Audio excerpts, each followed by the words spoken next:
तो इस कहानी की शुरुआत होती है जूलियन नामी एक साइंटिस्ट को दिखाते हुए। वो अपनी क्लास में स्टूडेंट्स को निएंडरथल्स के बारे में बता रहे थे। निएंडरथल्स इंसानों की एक किस्म थी जो अब एक्सटिंक्ट हो गई थी। हैरानी की बात यह है कि निएंडरथल्स के कुछ स्केलेटन्स अभी कुछ अरसा पहले दरियाफ्त हुए हैं। जो निएंडरथल इन्हें मिला था उसका नाम था विलियम। ये क्लास सभी साइंटिस्ट की थी और विलियम यहाँ प्रपोज करता है सबको कि अगर कोई चाहे तो विलियम के डीएनए से एक और विलियम यानी एक और निएंडरथल को इस दुनिया में लाया जा सकता है। जूलियन का ये आइडिया क्लास में बैठी हुई बारबरा को बहुत पसंद आया, जो कि मेडिसिन और बायोटेक्नोलॉजी की एक साइंटिस्ट थी। वो इस आइडिया पर काम करने का सोचती है और क्लास के बाद वो साइंटिस्ट जूलियन से एक रेस्टोरेंट में मिलती है और उससे डिस्कस करती है कि कैसे विलियम की क्लोनिंग करना पॉसिबल है। हाँ, मुझे पता है कि प्रोसेस इजी तो नहीं होगा लेकिन इम्पॉसिबल भी नहीं है। ये बताने के बाद बारबरा जूलियन से सवाल करती है कि आप इतना ज्यादा निएंडरथल्स में इंटरेस्टेड क्यों हैं? उसकी ये बात सुनकर जूलियन बारबरा को अपनी लेबोरेटरी में लेकर जाते हैं और उसे दिखाते हैं 2 स्टोन्स, जिसमें से एक को तराशा था होमो सेपियंस ने यानी आम इंसानों ने और दूसरे को निएंडरथल्स ने। निएंडरथल्स का तराशा हुआ स्टोन बहुत सारे काम कर सकता था, जैसे चीजों को काटना, सपोर्ट देना, जिसका साफ मतलब था कि निएंडरथल्स के पास आम इंसानों से ज्यादा ताकत और ज्यादा अकल थी। और अगर ये लोग आज के दौर में निएंडरथल्स को वापस लाने में कामयाब हो जाते हैं तो मॉडर्न वर्ल्ड को इससे बहुत फायदा हो सकता है। उसकी ये बातें सुनकर बारबरा को और भी ज्यादा लगने लग जाता है कि अब तो उन्हें विलियम की क्लोनिंग करनी ही चाहिए। बारबरा इस प्रोजेक्ट में जूलियन की भी मदद मांगती है और ये लोग यूनिवर्सिटी से इस प्रोजेक्ट पे काम करने के लिए परमिशन भी ले लेते हैं। ये दोनों विलियम की क्लोनिंग पर काम करना शुरू कर देते हैं और इसी वजह से इन्हें लैब में काफी सारा टाइम एक साथ गुजारने को मिल जाता है। आहिस्ता आहिस्ता ये लोग काफी करीब आ जाते हैं। इनके दरमियान में फीलिंग्स भी आने लगी थी, ये एक दूसरे को पसंद करने लगे थे। ये सब तो ठीक था लेकिन इनका प्रोजेक्ट उसमें दिन ब दिन ये फेल होते जा रहे थे। हर नए दिन के साथ इन्हें कोई न कोई मुश्किल फेस करनी पड़ती थी। इसी वजह से यूनिवर्सिटी के हेड बॉब उनके इस प्रोजेक्ट को बंद करने का ऑर्डर दे देते हैं, क्योंकि इसमें यूनिवर्सिटी के रिसोर्सेज और टाइम वेस्ट हो रहा था। यूनिवर्सिटी का ये फैसला सुनकर ये दोनों भी उदास हो जाते हैं, क्योंकि इन्होंने अपना बहुत सारा टाइम, अपनी एफर्ट्स और अपना माइंड इस प्रोजेक्ट पे लगा दिया था। 1-2 दिन उदासी में गुजारने के बाद बारबरा इस पूरे प्रोजेक्ट पे दोबारा ध्यान देती है और देखती है कि आखिर कहाँ ये लोग मिस्टेक कर रही हैं। अपने लैकिंग पॉइंट्स को जानने के बाद वो जूलियन से कहती है कि हम इस रिसर्च को खुद भी तो कर सकते हैं। आइडिया बारबरा का भी बुरा नहीं था। ये दोनों दोबारा अपने प्रोजेक्ट पे काम करना शुरू कर देते हैं और फाइनली निएंडरथल का एम्ब्रियो बनाने में कामयाब हो जाते हैं। ये लोग अब अपनी सक्सेस के बहुत करीब थे, लेकिन एक और प्रॉब्लम ये था कि ये लोग इस एम्ब्रियो को यहाँ से बाहर लेकर कैसे जाते, जो इस टाइम एक इंक्यूबेशन मशीन के अंदर था। यहाँ पर बारबरा अपनी इस रिसर्च के लिए अपने आप को ही वॉलंटियर कर देती है और उसके पेट में ये एम्ब्रियो इम्प्लांट करने के बाद ये लोग बड़ी ही आसानी से सब लोगों से छुपा कर सिर्फ लैब से ही नहीं यूनिवर्सिटी से भी बाहर ले जाते हैं। यहाँ से बाहर निकलते ही जूलियन और बारबरा ने शादी कर ली थी। कुछ ही महीने इनकी शादी को गुजरते हैं कि बारबरा की डिलीवरी का टाइम आ जाता है और लकीली बारबरा के पास एक हेल्दी बेबी बॉय पैदा होता है, जिसका नाम ये लोग विलियम ही रखते हैं। ये बच्चा एक निएंडरथल था, क्योंकि उसे निएंडरथल्स के डीएनए से बनाया गया था। और यही बात अगले दिन जूलियन यूनिवर्सिटी में जाकर अपने हेड्स को बता देता है। वो बताता है कि उनका वो एक्सपेरिमेंट सक्सेसफुल रहा और इस तरह एक निएंडरथल प्रेजेंट में इस दुनिया में आ चुका है। ये बात सुनकर हेड काफी गुस्से में आ जाते हैं, क्योंकि उन्होंने एक्सपेक्ट नहीं किया था कि जूलियन सीक्रेटली इस प्रोजेक्ट को जारी रखेगा। ये खबर सुनने के बाद हेड फौरन ही एक बोर्ड मीटिंग प्लान करते हैं, जहाँ पे ये लोग डिस्कस करने वाले थे कि आगे इन्हें क्या करना होगा। एक आदमी इन्हें मशवरा देता है कि जूलियन को सू कर दिया जाए यूनिवर्सिटी के रिसोर्सेज और नॉलेज को यूज करने के लिए। लेकिन हेड को ये आइडिया काफी बकवास लगा था, क्योंकि पहले यूनिवर्सिटी ने ही इस प्रोजेक्ट को करने के लिए परमिशन दी थी। सीन कट होकर दिखाया जाता है कि जूलियन यूनिवर्सिटी के हेड ऑफ डायरेक्टर्स की परमिशन के बगैर एक प्रेस कॉन्फ्रेंस रख लेता है, जिसमें उसे सब लोगों को बता दिया कि सक्सेसफुली वो लोग इस जमाने में एक निएंडरथल को पैदा कर चुके हैं। उसने यहाँ पे निएंडरथल की फोटोज भी सब लोगों को दिखाई। यहाँ प्रेस कॉन्फ्रेंस पे वो सब लोगों से कहता है बेशक वो विलियम का बायोलॉजिकल फादर नहीं, लेकिन वो उसके लिए एक प्राउड फादर जरूर बनेगा। उसकी सक्सेस, उसकी खुशी और उसके फ्यूचर के लिए हर वो काम करेगा जो एक डैड करते हैं। खैर अब सीन ही से कट होकर हमें काफी सालों बाद का सीन दिखाया जाता है, जहाँ विलियम अब बड़ा हो चुका है। हम देखते हैं कि उसका चेहरा आम इंसानों से काफी डिफरेंट, काफी यूनिक था। यहाँ पर बारबरा विलियम को अपने साथ लेकर एक नए घर आई थी। जो कि एक फॉरेस्ट के पास था। असल में ये जूलियन का घर था जहाँ पर बारबरा उसे छोड़ने के लिए आई थी। बारबरा यहाँ उससे गले मिलती है और उसे कहती है तुम जब चाहो मेरे पास वापस आ सकते हो। ये कहने के बाद वो वहाँ से चली गई और विलियम जूलियन के घर आ गया। घर देखते हुए उसकी मुलाकात हुई सैरा नामी एक लड़की से, जो उसके डैड यानी जूलियन की गर्लफ्रेंड थी, जो भी उनके साथ उनके इसी घर में रहने वाली थी। खाना खाते हुए सैरा नोटिस करती है कि विलियम कितने अलग तरीके से खाना खाता है, थोड़ा तेजी से, जैसे वो बहुत भूखा हो।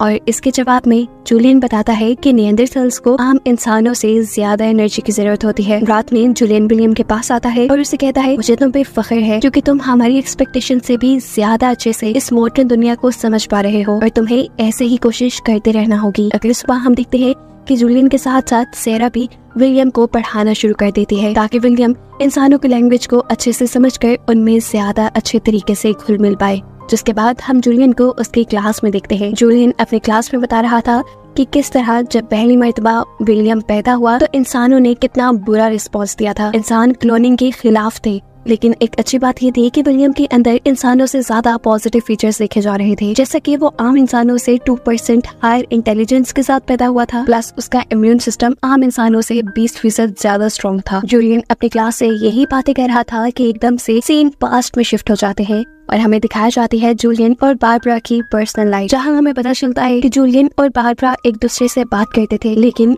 उनके डिवोर्स के पीछे वजह थी विलियम, क्योंकि जूलियन विलियम के ऊपर एक्सपेरिमेंट करना चाहता था। एक निएंडरथैल होने की वजह से उसे एक टेस्ट सब्जेक्ट बनाकर रखना चाहता था, लेकिन बारबरा ऐसा नहीं चाहती थी क्योंकि विलियम उसका बेटा था। विलियम को उसने पैदा किया था, वो अपने बेटे को एक टेस्ट सब्जेक्ट बनते ही नहीं देख सकती थी और यही मेन वजह थी कि जूलियन और बारबरा के दरमियान में डाइवोर्स हो जाती है। अपने डाइवोर्स के बाद बारबरा विलियम की कस्टडी ले लेती है और उसे एक सिंगल पेरेंट की तरह पालती है, जबकि जूलियन कभी कभार उससे मिलने आया करता था और ये देखकर हैरान होता था कि कितनी जल्दी विलियम यहाँ के माहौल को समझ पा रहा था। लेकिन फिर जैसे जैसे विलियम बड़ा होता गया उसे यहाँ के डेली लाइफ के चैलेंजेस को फेस करने में प्रॉब्लम्स आने लग गई। ऐसे ही एक दिन जब वो स्कूल से लौट रहा था तो उसके स्कूल के बच्चे उसे बुली करने के लिए उसके पीछे पड़ जाते हैं। विलियम यानी निएंडरथैल इंसानों से ज्यादा ज़हीन तो थे, लेकिन इंसानों की तरह चालाक नहीं, इसलिए विलियम डर जाता है और तेजी से अपनी साइकिल चलाना शुरू कर देता है। ऐसे बेइख्तियारी में उसकी साइकिल किसी चीज से टकराकर गिर जाती है, जिसकी वजह से उसके पीछे पड़े तीनों बच्चों का भी एक्सीडेंट हो जाता है।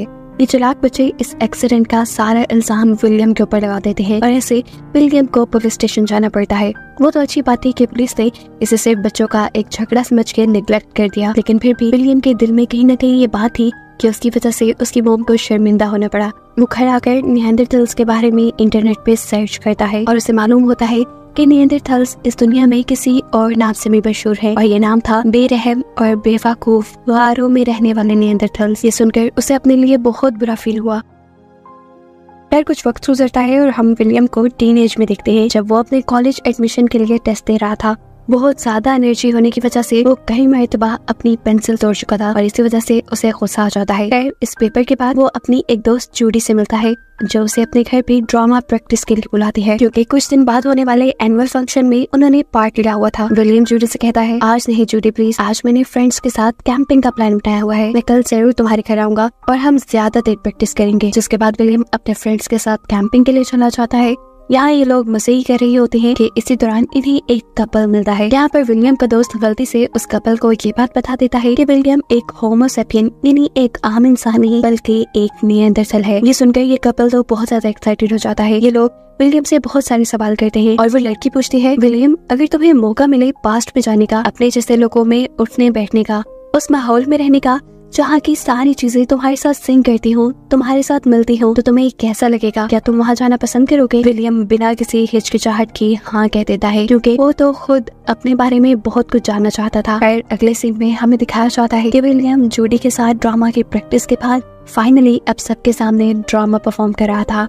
ड्रामा के एंड पे वो और जूडी दोनों किस करते हैं और यहाँ विलियम को पता नहीं क्या हो जाता है। वो सब कुछ छोड़ छाड़ कर भाग जाता है। उसने यहाँ पे महसूस किया कि एक दूसरे के करीब आना इंसानों के लिए जितना आसान था उसके लिए उतना ही मुश्किल, शायद इसलिए भी कि वो और जूडी दोनों ही अलग अलग नस्लें हैं। उसे समझ नहीं आ रहा था कि वो जूडी को कैसे समझाए कि वो उससे कितनी मोहब्बत करता है।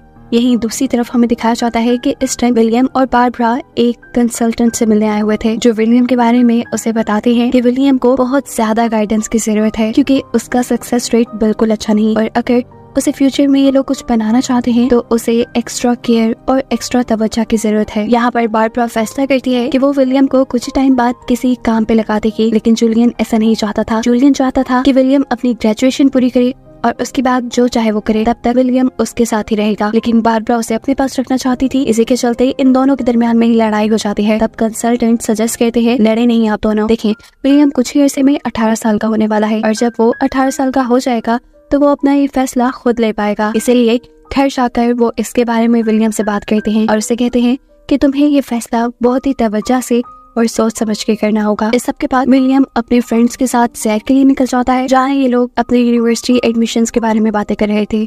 विलियम का फ्रेंड विलियम को बताता है कि जूडी का कोलंबिया यूनिवर्सिटी में एडमिशन हुआ है और ये खबर सुनकर वो उदास हो जाता है। घर आकर वो देखता है कि उसके पेरेंट्स दोबारा उसकी कस्टडी के बारे में बात कर रहे थे। बारबरा आज भी नहीं चाहती थी कि उसका बेटा एक टेस्ट सब्जेक्ट बने, लेकिन यहाँ जूलियन अपनी बातों में लगाकर विलियम को इस चीज के लिए मना ही लेता है कि वो जूलियन की रिसर्च का पार्ट बने। वो उसे समझाता है कि अगर वो टेस्ट सब्जेक्ट बनेगा, उनकी रिसर्च में हेल्प करेगा तो लाखों इंसानों की मदद होगी। उसके अच्छे इम्यून सिस्टम से इंसानों के इम्यून सिस्टम को बेहतर बनाकर बहुत से इंसानों की जान बचाई जा सकती है, और इसके बदले जूलियन उसके लिए उसकी चूज की हुई यूनिवर्सिटी में एडमिशन करवाने के सारे इंतजाम करेगा, उसको टेस्ट भी प्रिपेयर करवाएगा और साथ में फाइनेंशियली कंट्रीब्यूट भी करेगा।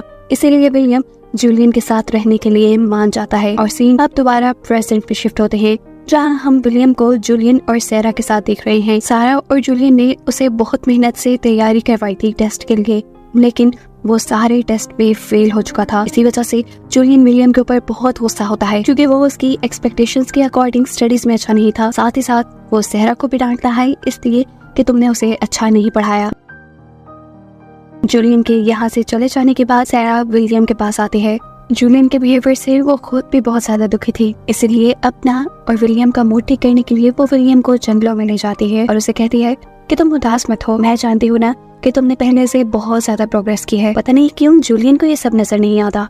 यहाँ जंगल में वो विलियम को ये भी बताती है कि उसके पेरेंट्स भी इसी तरह उसे एक्सपेक्ट किया करते थे, लेकिन वो कभी भी पढ़ाई में अच्छी नहीं रही क्योंकि उसके इंटरेस्ट दूसरे थे। वो विलियम से पूछती है, तुम्हारे भी तो कुछ इंटरेस्ट होंगे। बातों ही बातों में उसे पता चलता है कि विलियम को सिंगिंग करना बहुत पसंद है। सारा के साथ वक्त गुजारते गुजारते वो सारा के करीब आता जा रहा था और सारा को भी वो अच्छा लगने लगा था। लेकिन अब की बार विलियम दोबारा किसी से प्यार करना नहीं चाहता था क्योंकि वो जानता था ये काम उसके लिए मुश्किल है। खैर सारा अब उसे दोबारा एक एग्जाम के लिए प्रिपेयर करवाती है और खुद उसे यूनिवर्सिटी लेकर जाती है। सिराज पहले से ज्यादा खुश नजर आ रही थी, शायद वो भी ये बात जान गई थी कि उसे विलियम पसंद है। वो विलियम से कहती है, तुम मेरा इंतजार करना, मैं जल्द ही तुम्हें लेने के लिए आऊंगी। लेकिन विलियम आज बहुत ही कोल्ड बिहेव कर रहा था। विलियम एग्जाम देने के लिए चला जाता है, लेकिन यहाँ पर भी उसके साथ पुराने वाले प्रॉब्लम्स थे। यानी पेपर फिल करते हुए उसने कई पेंसिल्स तोड़ दी थी। ये एनवायरनमेंट भी उसके पुराने स्कूल जैसा नहीं था। उसको यहाँ घबराहट हो रही थी, कुछ भी प्लान के अकॉर्डिंग नहीं हो रहा था।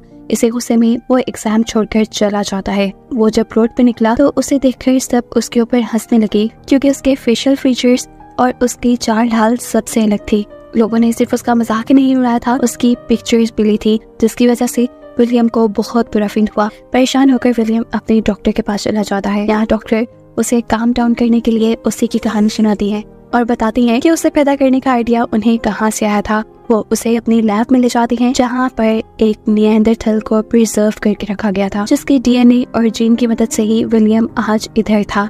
इस बॉडी को देखने के बाद विलियम ये ऑब्जर्व करता है कि वो ना तो पूरी तरह निएंडरथल है और ना ही पूरी तरह इंसान। इनकी यही बातें चल रही थी, जबकि दूसरी तरफ हमें यूनिवर्सिटी के बाहर सारा को दिखाया जा रहा था। वो कब से विलियम का वेट कर रही थी, लेकिन विलियम अभी तक यूनिवर्सिटी से बाहर नहीं आया था। हालांकि एंट्रेंस एग्जाम भी कब से खत्म हो चुका था। काफी देर विलियम के बाहर ना निकलने पर सारा किसी तरह बारबरा को कॉल करती है। ये दोनों विलियम को ढूंढने के लिए निकल जाते हैं, जबकि दिखाया जाता है कि विलियम तो चुपके से अपने डैड की क्लास में आ गया था, जहां जूलियन अभी भी निएंडरथल्स के बारे में सबको लेक्चर दे रहा था। अब जैसे ही जूलियन यहाँ के स्टूडेंट्स को ये एक्सप्लेन करने वाला होता है कि कैसे विलियम की क्लोनिंग आगे फ्यूचर में लोगों को हेल्प करेगी, तो ये सुनकर विलियम फौरन से खड़े हो जाता है और सब लोगों को कहता है कि ऐसा कुछ नहीं होगा। जूलियन यानी मेरा डैड फेल हो चुके हैं, क्योंकि विलियम बिल्कुल भी उनकी एक्सपेक्टेशन के अकॉर्डिंग नहीं था। क्या जूलियन उसे खामोश करवाने के लिए उसे कहता है, तुम दोबारा फेल होकर आए हो ना। ये सुनकर विलियम कहता है, हाँ यही तो मैं बता रहा हूँ कि मैं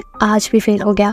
ये कहकर वो वहाँ से निकल जाता है। जूलियन फौरन उसका पीछा करता है क्योंकि जूलियन जान गया था कि उसने अनजाने में अपना ही बुरा कर दिया। इससे पहले कि वो विलियम को कुछ एक्सप्लेन करता, विलियम मुड़कर उसे एक पंच करता है और कहता है, ये हौसला मेरे अंदर इसलिए आया है क्योंकि मैं जान गया हूँ आप मेरे डैड नहीं। यहाँ इन दोनों के दरमियान में लड़ाई हो जाती है जिसे यहाँ के लोग रोकते हैं और कुछ लोग तो इस लड़ाई को रुकवाने के लिए पुलिस को भी कॉल कर देते हैं। पुलिस से बचने के लिए विलियम यहाँ से भाग जाता है। हम देखते हैं कि सैरा और बारबरा दोनों ही विलियम को ढूंढ रहे थे, जबकि अब तो इस इलाके में पुलिस भी फिर रही थी विलियम को ही ढूंढने के लिए।